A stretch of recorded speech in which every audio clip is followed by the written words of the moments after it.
Welcome to another episode of Relationship Experts.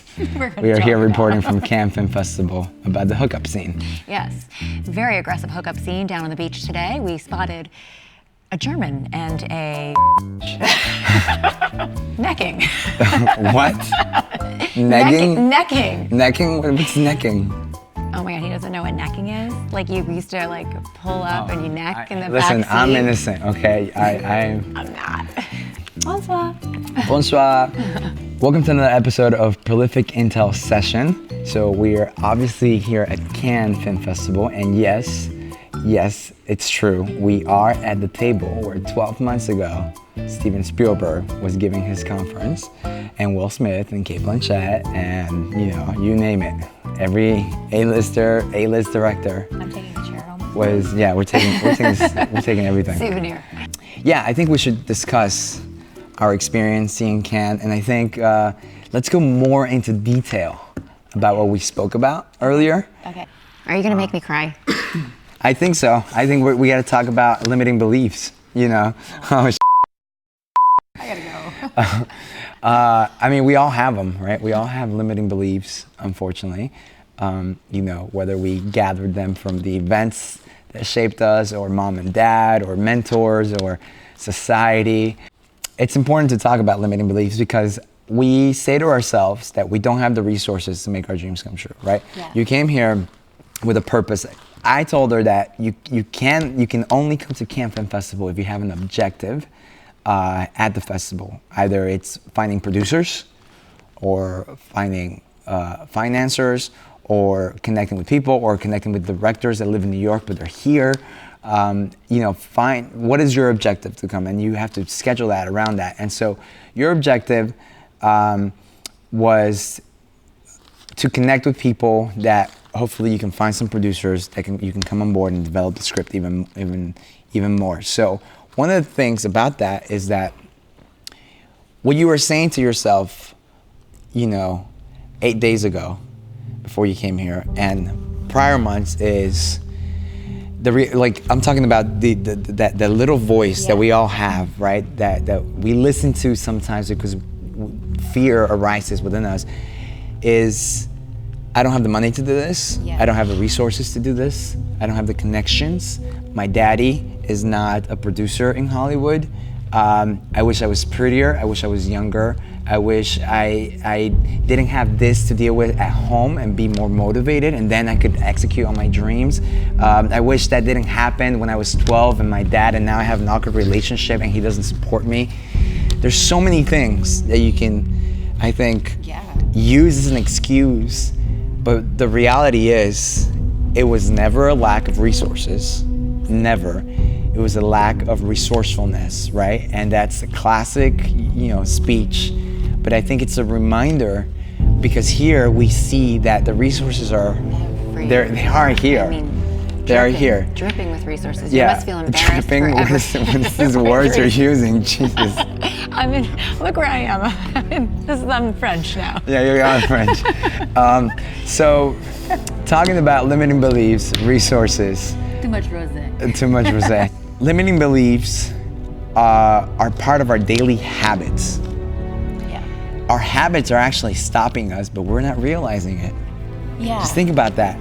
We're actually stopping ourselves from succeeding, but we think we're doing a lot. Because we're not seeing the macro, which within the macro are the micro decisions we need to make, the micro moves we need to be making in order to reach our goal. Just like you remember the film Arctic, and he had his map, and then suddenly there was so this survival movie, he had his map, and he had to go to the other side of the snowy mountain, and suddenly there's a huge mountain that was not on the map. Right. He had to go around. It's like you have to be plotting, these micro decisions that are really gonna give you that macro, your objective, your super objective, if you would call it that in acting.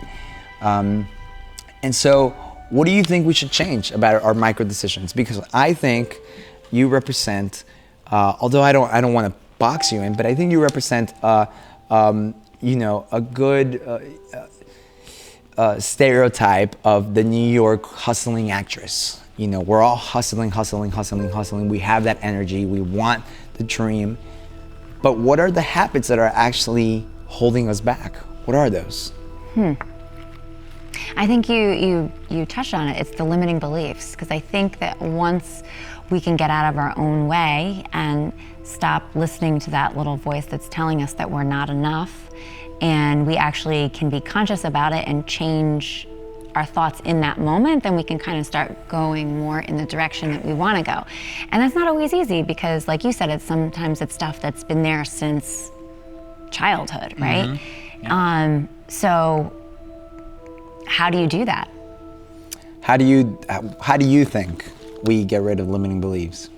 Well, I think you start thinking different thoughts. I think you catch yourself in the middle of a limiting belief and you choose a different way. I think you rephrase your thoughts so that you can say, oh, I just saw myself doing that, but what's a better way I can say that that feels more empowering? Like, remember I was saying, like, there's two ways you can go. One way you can think about it is going to take you towards this momentum that's going to take you down a rabbit hole, and you're going to be depressed, and you're going to be eating bonbons, and you're going to be not having any forward movement. And then there's another way of thinking about something that can take you forward. And sometimes it's just as easy as changing your thought that will save you so much time and angst and I don't think we don't always do it. I mean, nobody's perfect and we all go down the rabbit hole, but I think it's being aware of that. And if you want things to change and you want things to be different, then you have to change the way you're thinking about things. And coming here has, you know, if you did the analogy of like tunnel vision when you got here, it just opens everything up. It really does. It's like it's just so inspiring, and it feeds into this idea you want to think differently. But then the trick's going to be when you get home, how do you keep thinking? You're going to get home and it all goes away. It all goes away. You go back into your old habits. And to add to that, what you said very beautifully, I think part of completely eliminating your limiting beliefs is, first of all, like the telephone. You remember the telephone game we used to play when we were kids? You would say, you know, Johnny likes an apple, and it goes around 20 people, and it comes, you know, Nicholas likes a pear. And you're like, what? When did it? That I think is a limiting belief. You know, something that happened, these events that happened that limited us and told us we can't be that because we need to, you know, be a lawyer or be this or be a nurse or whatever because mom wants us a safety job, whatever it is. These limiting beliefs, you know, even when it comes to body issues or anything, come from the definition we put on that event. And so, just like the telephone, I think we have to reverse engineer the event, see it for what it is, and not worse than it is, so that you can then redefine and reprogram the belief that you gave that event, which then in part allows you to break free from it. Yeah. Does that make sense? So how do we do that? Well, you have to be, I keep saying this about playing a character, transforming yourself into a character. You can't transform yourself into someone else unless you really know yourself. It's like you can't love someone unless you love yourself. It's the same concept. And so it goes back to seeing what are your limiting beliefs, what are the events that shaped you, that are holding you back, who are the people that are holding you back, whose opinion are you valuing so much that you're putting on a pedestal they're actually holding you back. Yeah. You know, you only have one life to live, only one life, and it's yours. As the you know, the data shows, 400 trillion to 1 is the probability of you being you. Your parents could have had sex a second later, you know? There's only one you. Exactly. 400 trillion to 1 is the probability of you being you. You deserve to live your life on your own terms. And so you need to go back and analyze what are the events that are holding me back, that conversation, that thing that happened with my dad, that thing that happened with my uncle, or that thing that happened with my mom wanting me to marry early and she wants me to accomplish, you know, having a kid and this. I mean, there's so many things. And you have to go back and realize, I understand why you're valuing their opinion. You have to understand that their opinion doesn't matter to the macro of your happiness. It just doesn't, because you come first, your heart, and so when you stop valuing the opinion of the people that are holding you back, redefining, reprogramming those beliefs that we give in events, everything changes. The whole life changes. Now you begin to see life with a huge eye of optimism. You begin to see things much different. You begin to take people for who they are and not judge them. I mean, all the things I think that happen to us in our life are so objective to our POV. We only see that thing happening to us, and we're so emotional about things that we see things worse than they are rather than how they actually are, and so that clouds our vision, that demotivates us, that takes away our passion for that week, that month, and then our behavior, our habits begin to change, and then we go into a behavior. And we were talking about DNA before, the DNA of relationships. There's also DNA of people's habits when they're in pursuit of a goal, and we haven't even talked about that. Yeah, it's a whole other thing. And so they are actually, people are not very different. They actually have the same DNA structure when it comes to patterned behavior in pursuit of a goal. And the data is there. Limiting beliefs get in the way, emotions get in the way. 90% of the things we deal with are just not that important because we're attaching so much emotion to them. They really aren't that important. I talked about this before, how you should make a list of the things that you want to experience as opposed to the goals you want to hit. We live in a society where we have all these goals that we need to hit because society has told us that we need to do them. So we have to get good grades in middle school to go into good high school. We need to get good grades in high school with good GPA, SAT scores to get into a good college, so we can get a good job, so we can get a good master's degree, all to end up in a 9-to-5 with strangers in a booth working for Chase Manhattan Bank or whatever it is, And so it's these goals, these checklists that we're told from day one we were born that we needed to accomplish, but they actually didn't come from within us. So I implore you to look deep within you and write down, make a chart of the experiences you want to have. And we spoke about this earlier. Some of the most beautiful experiences in life actually don't cost a thing. Falling in love, owning a dog, buying your first house, starting a business, telling that person that you were in love with for 17 years finally how you felt about them. Whatever it is, the things that you want to experience in life should come first rather than the things that have been conformed into our mind. And this all comes from parents. I'm sorry, but parents are at a big fault here. Positive, pros and cons, obviously, to parenthood back from, the 80s and 90s growing up. But the reality is our parents value the opinions of other parents and other people so much that the 90s and 2000s, they really, ingrained in us that we have to hit these goals, these check marks. And I know even girls, a lot of women have so much pressure to, get married and start a family, and perhaps mom or dad are actually, they bring that conversation up in Thanksgiving when you go back home and all the awkward family members are gathered together. The experience list is more important than the society list, because these goals, these check marks that you're hitting don't come from within you.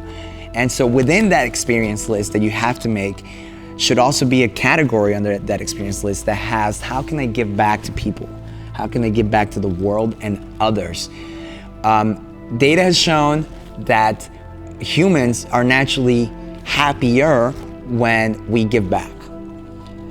That is just part of it, part of the equation. And sometimes we go through life, we make it to 46, 55, 19, whatever it is, and we realize that one of the things we're missing is actually giving back. And so it's really important that we realize that it's a priority in our fulfillment as a human being to give back to others. And that could be simple. It could be like a smile. It could be like It could be making anything. somebody feel good. It could be anything, sharing but- your art, your talent. He could be anything, but at the same time, I think it has to serve a slightly higher purpose than obviously giving a smile, helping a homeless person. Those are all beautiful things that show humility and humbleness and love, but I'm talking on the long-term macro. You know, micro, those are things. On the macro of giving back to people should be in the list of experiences. And so I think when you talk about these limiting beliefs and talk about, you know, the events to reprogram them and the experience list, I think, and then coming to Cannes Film Festival, I think that should really affect your patterned DNA of behavior that you're doing back in New York. This applies to everyone, and obviously we're going to be doing more giveaways in the future for Cannes next year for sure. And so my goal is to empower you as people first, and then as an actor. It's within my duty for you to see that opportunity is out there for you to grab. I would just say that the way I think about a limiting belief is kind of like the lens that you see the world through. And I feel like every time you have like life experiences, including the earlier ones that you have when you're younger, that puts a certain lens on you and you see the world like that. And what's interesting is when you have experiences like this, that, you know, prolific artists bringing you to Cannes Film Festival, your lens changes a little bit because you're seeing things through a different eye. Because you've expanded through an experience and you're never the same. So really, I just feel like when I go home, I'm gonna have a different lens on how I see the world. And I think that that's very translatable to everybody. Like what lens, like the question is like what lens, what are you seeing the world through? Do you have like pink glasses on and everything's Rose-colored rosy? glasses. Yeah. Or is it blue? And you got the blues. Blue. Let's not get French now. We still have an hour to the yacht leaves. Let's expand just a tiny bit on what we spoke about earlier, about executing your own scripts, because, guys, the opportunity is not coming. Like, all of you are waiting to be handed that dream audition. And actually, you know what? Why don't you talk about what actors are striving for in New York, which is a lot of TV. Why don't you talk a little bit about what you've learned here in Cannes, how it's opened your eyes to different things, and the goal, the end goal, the pursuit, right? The dream. How is it different? They're different. I mean, there's no set way you could get to one place, but when you look at what most people are doing, I think most people are trying to get those, you know, those co-star roles that lead to the guest star roles, that lead to a series regular, that leads to, you know, a big paycheck and being able to do what they love every single day as an actress or an actor. And you think that that is your path. And this, again, just opens up so many different doors that it doesn't have to be your path. It's not to say that somebody wouldn't have success with that, but this is a way where anything is possible and you don't have to stay within those lines of you have to do A, B, and C to get this. And this is just a way that really feels empowering, and that you can, like Cristhian was saying, like partner with writers that are winning great awards, and you can empower yourself by getting a great script and telling the stories that you want to tell and giving back in that way and feeling really like fulfilled versus, like I think I said before, like just scraping for a crumb. And it's not to say that that won't happen and that, you know, you might land a great role in a TV series, but just knowing that there is a bigger picture out there too other than that is really nice to know. And it feels very empowering as an actress to be here sitting and seeing like all of these people who they're just waiting for you to say, hey, this is a great script, and you know, I want to direct it, and these are the people that I know in New York, and bringing your team together, and then you get it greenlit, and before you know it, you're at a festival, and being celebrated and having fun. It's just, there's more ways than one to do it. And you don't have to just scrape. You can do both. You can, audition and do all those things that we all do, but don't forget every now and again to step back and look at the bigger picture and ask yourself, what is it that you really want? What is the experience you want? How do you want to feel? What do you want to give to the world, or what talent do you have that you want to share? And are you going to be able to do that by preparing for a co-star role? Or is being able to share a script that really is like near and dear to your heart with the world, is that going to be more fulfilling?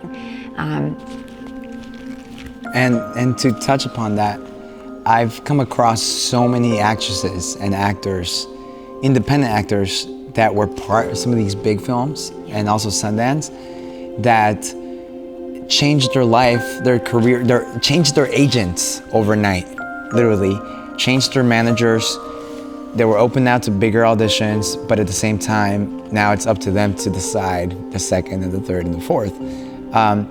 But I think the goal is, if we look at the short-term goal, right? The long-term goal, obviously, is to have a long career being an A-list actor with the roles you want to do, and being celebrated for it, and being able to afford a really nice house for your kids and make a living.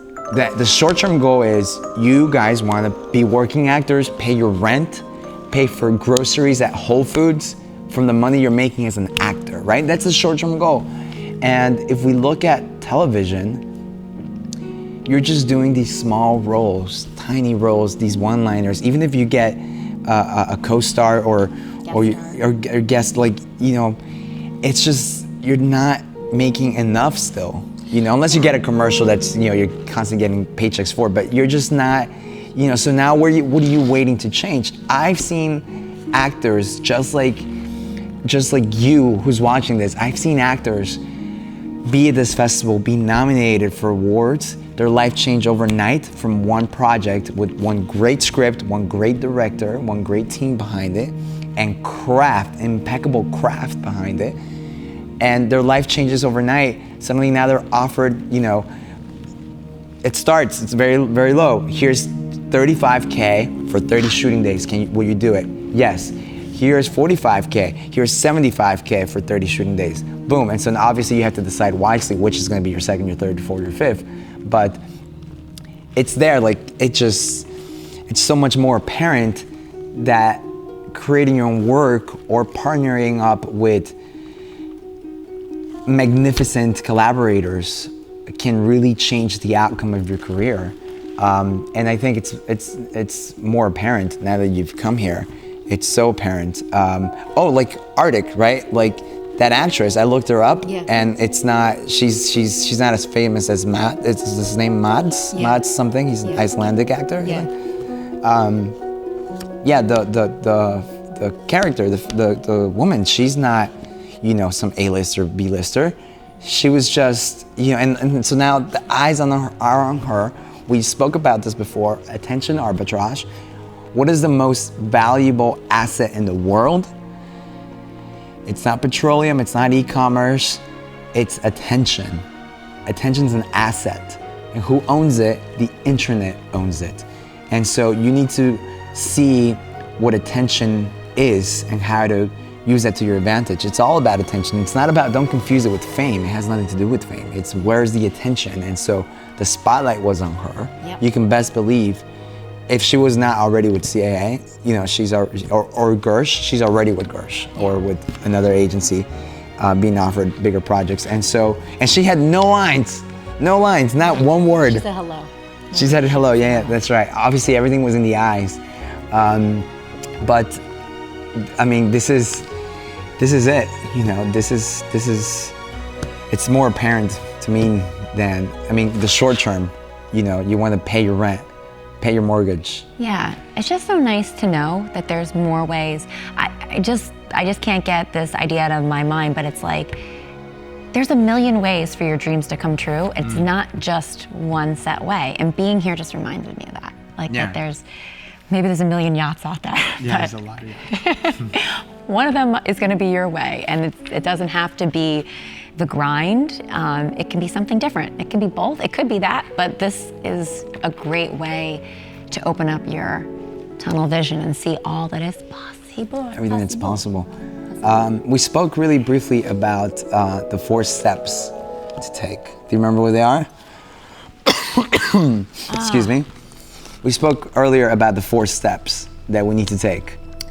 So the first one is visualizing, right? And I speak a lot about visualizing your end goal because it's very important to know where you're going. Visualizing is not wanting, it's not desiring, it's not hoping for or wishing. Visualizing is relentless, insane asylum daydreaming, breathing in, spiritually connecting to the end result as if it already happened. I think the confidence comes in order to execute your dream, which is full of challenges and obstacles. You have to visualize it in a way as if it already happened and you already achieved it in order to get and gain the confidence that you need to go to step 2. Visualizing is beyond desiring and wanting. Like I said, you have to be practicing visualizing the dream every day. And you have to be specific about it, almost like doing a Lee Strasberg exercise and smelling the coffee. It's using your senses, it's using everything within your power to really feel this dream in your veins. I mean, one of my personal heroes is Elon Musk. I mean, from inventing PayPal to inventing Tesla, inventing solar energy, inventing SpaceX to Hyperloop. So many companies, and they're all changing the world. You know, wanting to build colonies in Mars, wanting to change the airline industry with rockets and with tunnels. He's able to visualize before he executed. We spoke about this. He had a drawing. He was 12 years old and he was drawing a rocket ship going to Mars because he was bullied so much in school. And he wanted to get away from it all. And he knew that Mars would be the only safe place because no one was there. And you can find this article, it's somewhere out there online. And so that impacted me because the vision started when he was 12. Yeah. You know, I mean, here's one of the smartest guys, one of the most emotionally intelligent guys to be able to take a hit and punches and blows from every politician, electricity company, oil companies, this airline industry, NASA, his personal heroes, Neil Armstrong and Buzz Aldrin saying SpaceX is a bad idea. I mean, taking a blow from everyone in order to execute on his dreams. I think it's a prime example on emotional intelligence.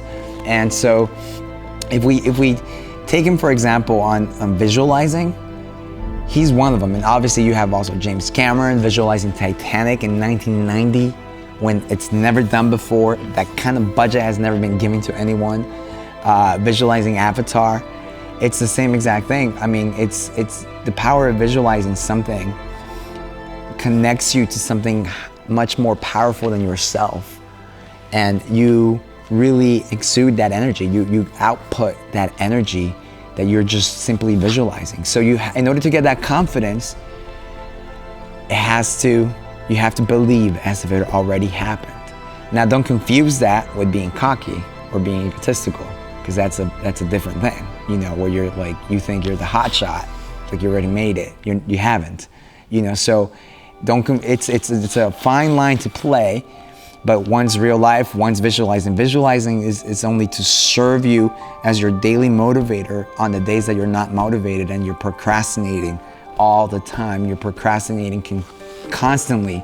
And so that visualizing is a reminder for your whole DNA, for your spirit on why you're doing it. And so that's step 1. You know, it's not talked about a lot, you know, in such degree, but we said limiting beliefs. Number 2 is limiting beliefs. We spoke about limiting beliefs already and how to disintegrate them. And I think it's very important that you begin with that. The classic example is, you know, the silly example is, you know, you're a Ferrari and you are meant to go 310 miles an hour, but the road is telling you can only go 60. That's a limiting belief. You know, you are meant for greatness. You are meant within every single one of you is greatness. Within, you have a purpose in this life, and it is your duty to really find that greatness within you. Begin with visualizing, begin with distilling limiting beliefs, and do the work.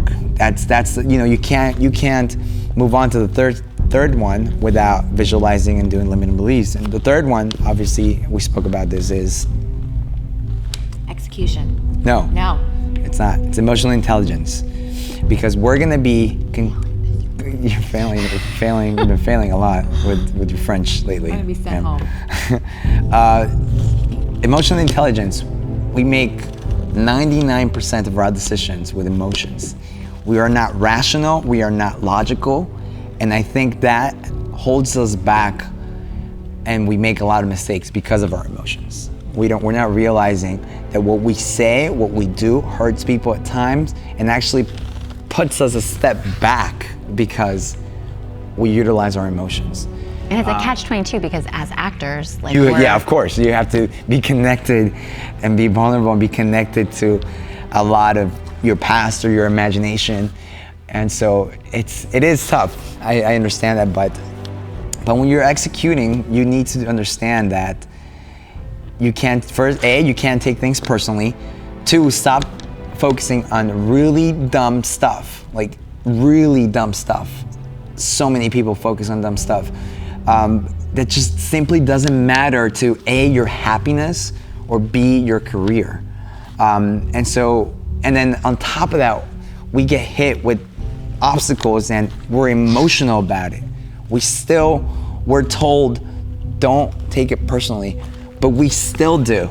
We take that audition personally. We take what mom said personally. We take what her siblings said. We take what that director said personally, and you've been working with him for 6 years.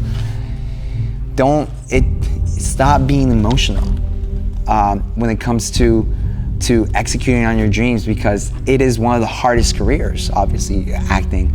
And so you need, in order to visualize and distill your limiting beliefs, in order to do number 4, emotional intelligence, and that is where Elon Musk wins.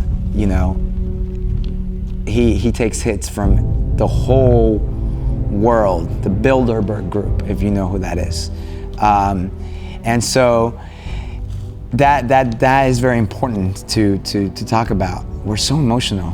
God, I mean, myself included. You know, we cannot be emotional. We have to be rational and logical about this, because our happiness matters more than anything, and our careers matter. We want to be working storytellers, working filmmakers, working actors, and so we have to stop focusing on this dumb stuff and being so emotional. And number 4, I leave you with, and number 4 is strategy. But within strategy are 2 categories that we spoke about. And strategy is obviously plotting out, analyzing data. How did this actress do it? How did this actor do it? How did this filmmaker do it? Read biographies. How did this person do it? How did Nelson Mandela do it? You know, strategizing, plotting out so that you're consistent about your plan. Actors actually have good strategies at times, but where they fail is consistency. They're not consistent in their approach. I think we're all guilty of being consistent. Totally.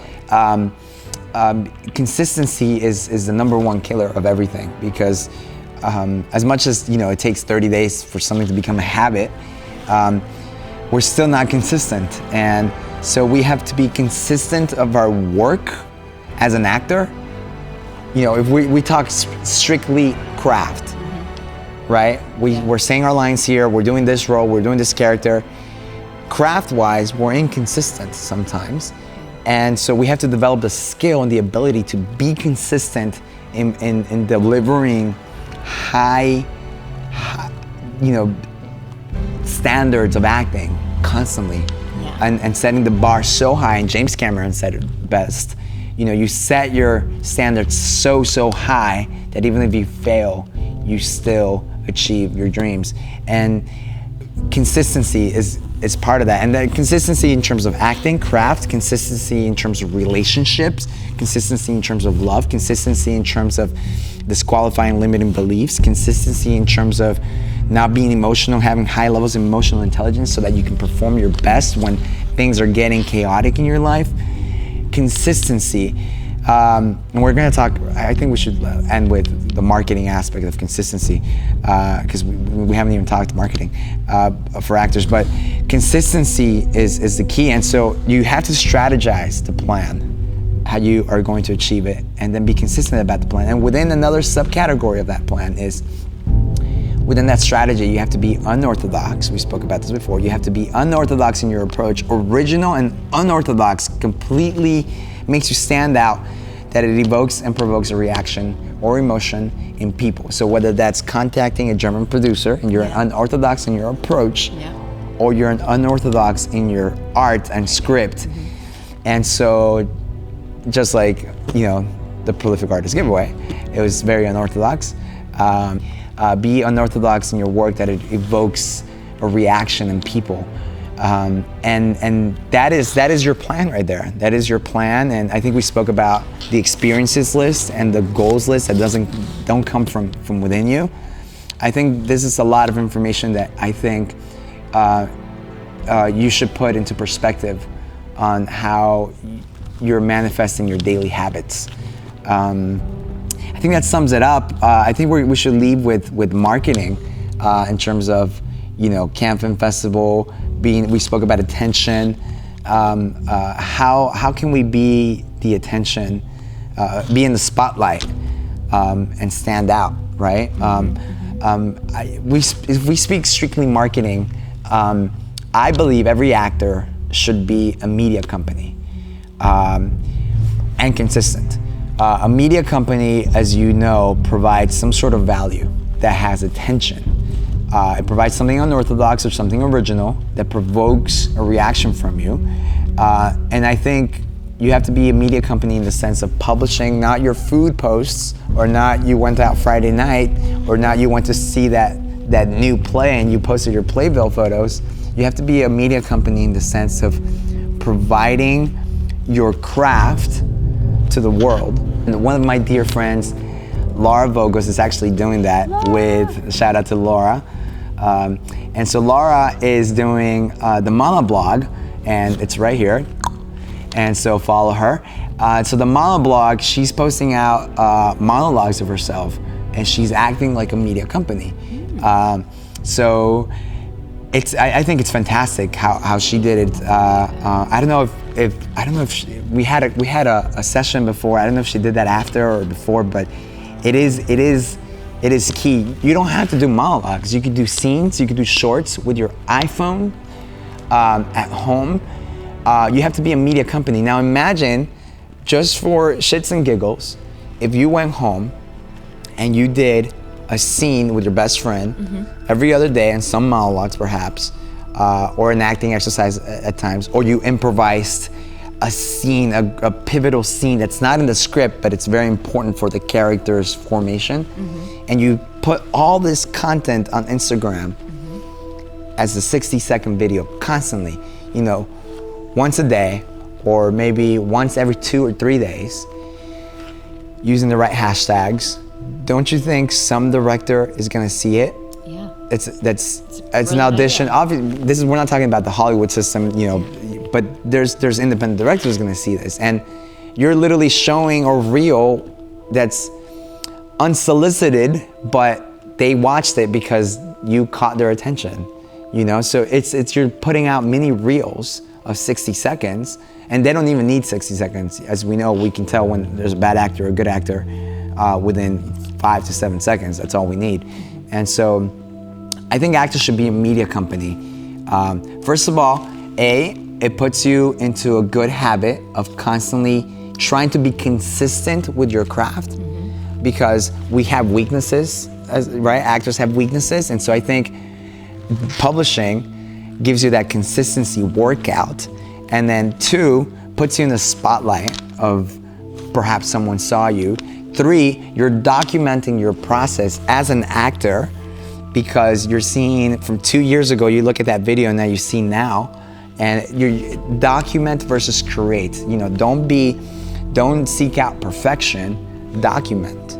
Yeah. Document the process. And so you're getting a lot of things from acting like a media company, and using the right hashtags and making the right videos, and you can make these with your iPhone. It's about attention, it's about engagement and emotion and moving people. It's never, sure, lighting and cinematography are important in editing, but at the end of the day, it's attention and emotion.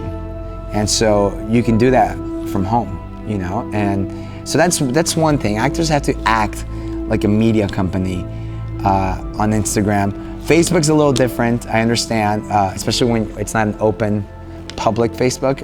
If you have open public Instagrams, then you definitely need to do this. And then aside from that, I think the obvious, obviously, you know, you guys know the obvious of headshots and all that stuff, all the good stuff. But I think that's one thing that's just not being done by actors, is acting like a media company. Because I take it from directors. Like, I've seen a couple of directors constantly shooting and publishing clips. Yeah, that's a great idea. To the point where, you know, like back in the day, I saw one director that he would publish all these clips. He would just shoot daily, and he would just edit them quickly on like iMovie or something. And back in the day when I was writing a lot of music, like I wanted to pitch myself right away, just because I saw the amount of, first of all, attention, Yeah. right? The asset, that's the asset. Yeah. And then I didn't go on the website trying to look for him. I didn't go, it was just right there. Yeah. And so, you know, having subscribers and followers, I think, is important. But, you know, at the end of the day, none of that matters. I think craft sets you apart. So it gives you that consistent playing field of being consistent with your craft, being consistent and documenting your journey. Good stuff. What time is our yacht then? I think, I don't know what time is it now. Did they leave? They may have left without Are we us. screwed? We'll find another party. But we're in this conference room, we can use one of our 7 ways to get into an after party. These are good. These are great. This is great. good stuff. Yeah. It's Machiavellian. Yeah. I think Jacques actually is walking the red carpet in like 2 hours. Or Yes, something? yes, he's doing the 10:30. The 10:30 Yeah. screening, 10:30 p.m. here. Yeah, I'm excited. I'm I gonna am try to too. get into the press room so I can shoot from the aerial. Yeah, from yeah. above again. Like you did with me. Yeah, I know. That's It's fun. nice. Speak last 5 minutes About- talking about Cannes, your takeaways, the feeling again. First of all, your face when you walked into this room the first time when I Oh brought my you on the God. tour, Yeah. it's complete. Because you Talk see about it. that. You see Yeah. all of, you know, the celebrities up here, the director, Steven Spielberg, and the press room going wild, cameras flashing and saying, excuse me. And then you're walking, you're literally peeing in the Yeah. bathroom, and there's a TV with the press conference going on in French. So you see, Yeah, like, it's wild. It's, yeah. That's what I was going to say, is that with visualizing, right? So you're thinking about it. This experience brings visualizing to a whole new level, because when you have the feeling that goes with what it is you want, which is what you get when you're here, I think it just brings it to a whole new level. It's unbelievable when you can tie in the emotion, the way you feel, and know it. It's like different to like think about it and think how it may be, but when you actually live it, you get that much closer to it becoming. So I think that's cool. Because we're in the process of becoming, right? And like every time The Art of Becoming. Yes, really. That's actually a class in Prolific, The Art of Becoming. I didn't even know that. The Art See, of we're on the same vibe. I don't We know. are on the same vibe. All right, well, thank you for watching. Stay tuned for our next adventure with Jacques Mitchell. Hopefully we can be here in the conference room again. All right, let's go meet some Frenchmen. You're so- Oh my God. Oh, perfect timing. Perfect time.